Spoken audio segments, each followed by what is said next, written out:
नमस्कार मंडळी. अवधूत चिंतन श्री गुरुदेव दत्त श्री स्वामी समर्थ. आणि आता सकाळचे वाजलेत 5 आणि आमचे आहो आम्हाला सोडायला आलेले मंदिरात. तर आज श्री गुरुचरित्र पारायणाचा दुसरा दिवस आहे. काल आपण पहिल्या दिवशी अध्याय 1 ते 9 पर्यंत वाचन पूर्ण केले. आजच्या या पवित्र दिवशी आपण अध्याय 10 ते 21 पर्यंत वाचन पूर्ण करणार आहोत. आजच्या अध्यायामध्ये श्रीपाद, श्री वल्लभ आणि श्री नरसिंह सरस्वती यांच्या लीलांचे आणि त्यांनी भक्तांना दिलेल्या ज्ञानांचे वर्णन आहे.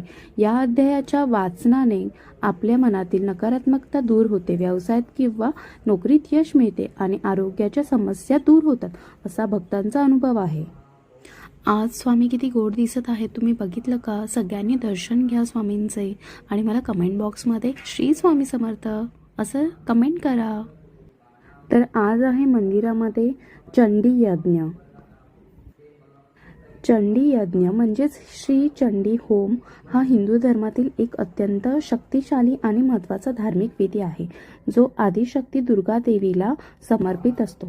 चंडी हे दुर्गा देवीचे उग्र रूप आहे.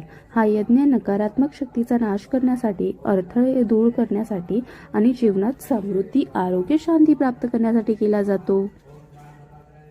उद्या पारायणाच्या तिसऱ्या दिवशी आपण अध्याय 22 ते 29 पर्यंतचे वाचन करू. तुम्ही घरी बसून या पारायणाचा लाभ घेऊ शकता. व्हिडिओ आवडल्यास लाईक करा, इतरांना शेअर करा आणि चॅनलला सबस्क्राईब करायला विसरू नका. श्री स्वामी समर्थ.